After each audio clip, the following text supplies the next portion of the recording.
Olá pessoal, tudo bem?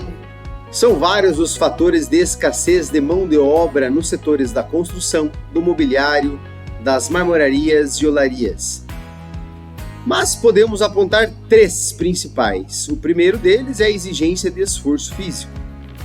O segundo, os riscos de acidentes e doenças ocupacionais. E o terceiro é o sistema de remuneração e benefício.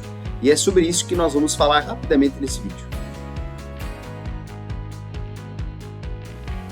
Falar de escassez de mão de obra nos setores da construção, indústria moveleira, madeireira, no cenário catarinense atual, principalmente no cenário chapecoense atual, parece destoar da realidade.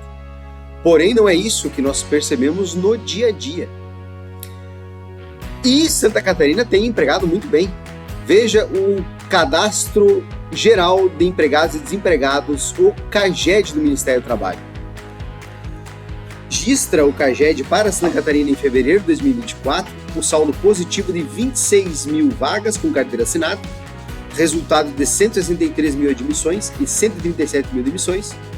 No primeiro bimestre de 2024, o Estado ultrapassou a marca de 52 mil empregos gerados, seguindo a tendência de crescimento do mercado. Na região sul, apenas também nesse primeiro bimestre de 2024, já foram criados mais de 150 mil novos postos de trabalho.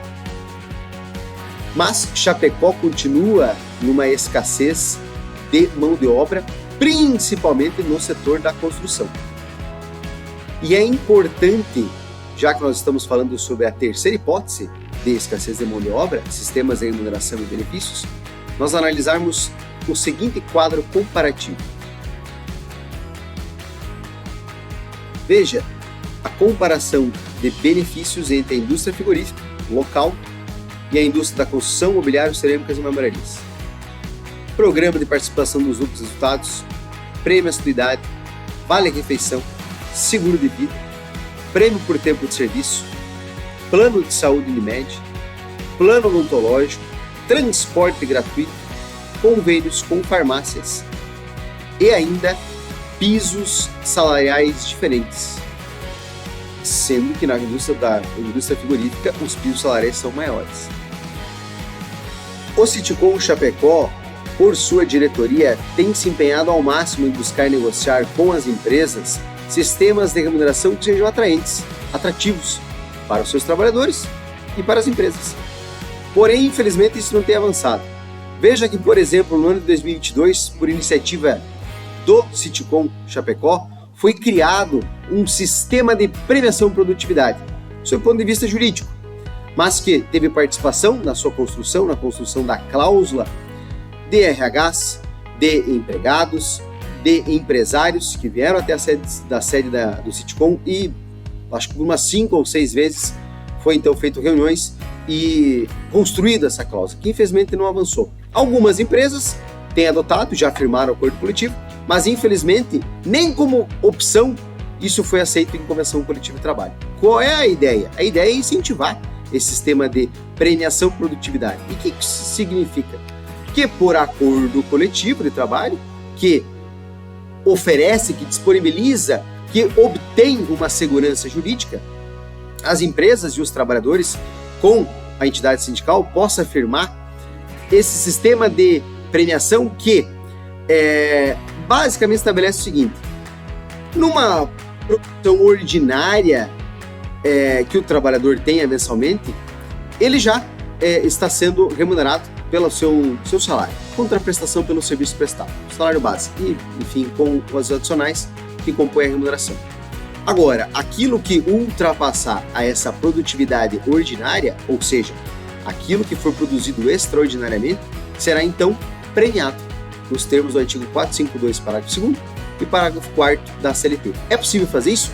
Claro que é. Na construção civil é possível e convenhamos, isso já existe há algum tempo, mas não de uma forma legal. Na indústria moveleira, mais fácil ainda, indústria seriada, de imóveis em série, por exemplo, basta que, e aí a dificuldade, o sistema de produção seja acompanhado. E isto, com certeza absoluta, trará índices mais claros de verdadeira produção, de desperdício, de resserviço, de utilidade da mão de obra, da quantidade de mão de obra. E nós já temos empresas em Chapecó que já adotam por algum tempo o sistema de premiação por utilidade e que inclusive podem prestar esse exato depoimento, né? Fica aí inclusive uma dica aí para a diretoria do Citicom para o próximo vídeo. Bem, é chegado o momento de pensar diferente quando se trata de remuneração na construção. E o acordo e a convenção coletiva de trabalho conseguem essa segurança jurídica e principalmente algo que é muito sensível e muito importante, a criatividade da normatividade coletiva. Bem, para resumir, veja o seguinte quadro. O acordo coletivo de trabalho, quando elaborado nos termos da lei e bem escrito, é sinônimo de segurança jurídica. Está lá no artigo 7º, inciso 26 da Constituição da República, reconhecimento das convenções e acordos coletivos de trabalho como um direito dos trabalhadores urbanos e rurais, né? Um direito social dos trabalhadores urbanos e rurais. O artigo 611 da CLT traz o caráter normativo da convenção e do acordo coletivo, porque, embora sejam normas autocompositivas, elas, em verdade, são leis em sentido material. Não formal, evidente, mas em sentido material. Ou seja, ela tem força de lei, força vinculante. Artigo 611-A, caput da CLT, da reforma trabalhista, trouxe ainda mais o princípio do negociado sobre legislado, algo que já estava lá no artigo 7º e 8º da Constituição Federal, mas muito mais claro no artigo 611-A, caput da CLT, ou seja, prevalece sob a lei ordinária aquilo que for estabelecido em convenção e acordo coletivo, e aí traz um rol ali exemplificativo do que pode a convenção e o acordo coletivo firmar, e aquilo que for firmado vai prevalecer sobre a lei. E principalmente em 2022, o STF trouxe esse tema, 1046, em que as normas coletivas de trabalho são válidas ainda que limitem ou afastem direitos trabalhistas, ainda que não tragam contrapartidas, exceto os direitos absolutamente indisponíveis, que na nossa leitura, artigos 7º e 8º da Constituição da República, que são direitos absolutamente indisponíveis, e o rol do artigo 611-B da CLT, que traz com ainda mais detalhes, né, o que são direitos absolutamente indisponíveis. Bem, ficou interessado? Procure o Citicom. O Citicom, por sua diretoria, está de portas abertas para qualquer acordo coletivo, principalmente se tratando de remuneração e produtividade. Um abraço e até o próximo vídeo.